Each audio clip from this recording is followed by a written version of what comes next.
আমার মা আর বোন মিলে আমাকে 6 মাসে সংসার করতে দেয় নাই।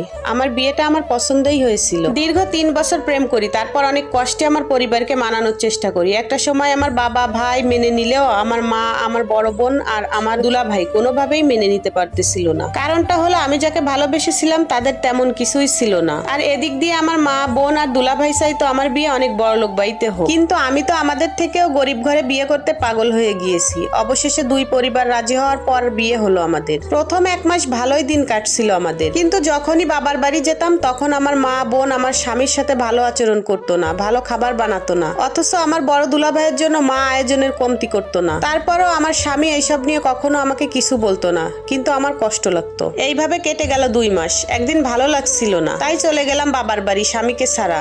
আমার কথা শুনে বড় বোনও চলে এলো আমার বাবার বাড়িতে। আমি একা আসার কারণে আমার মা আমার সব পছন্দের রান্না করেছে। আমার সেটা দেখে খুব খারাপ লাগলো, কারণ আমার স্বামী আসলে কিছুই করে না। তারপর মা বোনের সাথে অনেক দিন পর খেতে বসলাম, আর অনেক কথা হইলো। একটা সময় বড় বোন আমাকে দেখে বলে, আমার কাপড় চোপড় হাত পা খালি কেন? তারপর বলতে থাকে, আমার স্বামী আমাকে ভালোবাসে না। আমাকে যদি ভালোবাসতো তাহলে আমার এই অবস্থা হতো না, হাতে কানে খালি থাকতো না। আরো অনেক অনেক কথা শোনালো। বড় বোনের সাথে মাও কান্না করতে করতে বলতেছে এই একই কথা। সেইবার আমি মা বোনের সাথে অনেক ঝগড়া করে চলে আসি, অনেক রাগ করি আর বলে আসি আমি আর এই বাড়িতে কোনোদিনও আসবো না। আমার বাবাও মা বোনকে অনেক বকা দেয়। বাসায় আসার পর মা ফোন দেয় আর আমার কাছে মাফ চাই। তারপর আমার রাগটা কমে যায়। আবার আমার মা বোনের সাথে কথা হয় নিয়মিত, কিন্তু যখনই কথা হয় তখনই কোনো না কোনো ভাবে আমার স্বামীকে নিয়ে ছোট করে কথা বলে। আবার আমার দুলা ভাই আপুকে কিছু কিনে দিলে, কিছু খাওয়ালে আপু আমাকে ভিডিও কলে দেখাতো। আর এদিক দিয়ে আমার স্বামী বিয়ের এত দিনেও ভালো কিছু কিনে দিতে পারিনি আমাকে। ভালো কোনো রেস্টুরেন্টে খাওয়াই নাই, কিন্তু তার সামর্থ্য অনুযায়ী আমাকে খুশি রাখার চেষ্টা করতো।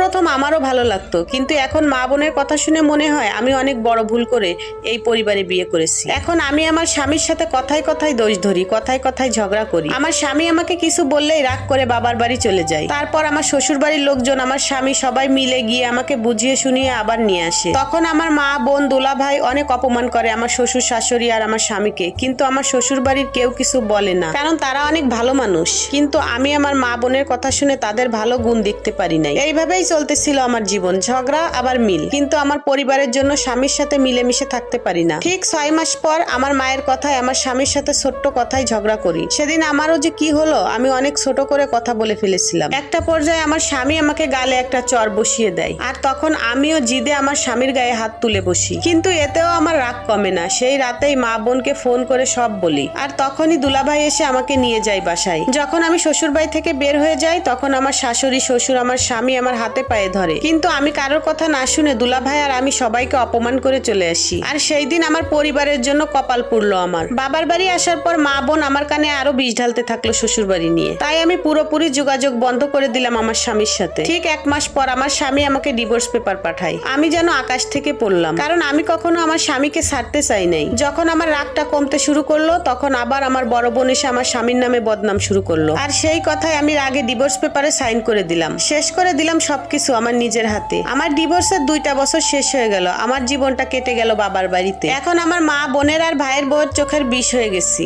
এখন ভালো ঘরে আমার বিয়ে হয় না, কারণ আমি এখন ডিভোর্সি। আমার জীবন কেটে যাচ্ছে অনেক কষ্টে। একদিন জানতে পারলাম আমার স্বামী ডিভোর্সের 1 বছর পর বিয়ে করে ফেলছে, আর সেই ঘরে এক মেয়ে আছে, তারা খুব সুখে শান্তিতে আছে। আর আমার সবকিছুই শেষ। এখন সবাই আমাকে দোষারোপ করে, আমার ডিভোর্সের জন্য আমাকেই দোষ দেয়। এমন অনেক পরিবার আছে যারা পরিবারের কথায় নিজের সংসারে অশান্তি করে। দিন শেষে তারাই সবচেয়ে বেশি কষ্টে থাকে। তাই সবাইকে বলবো, ভেবেচিন্তে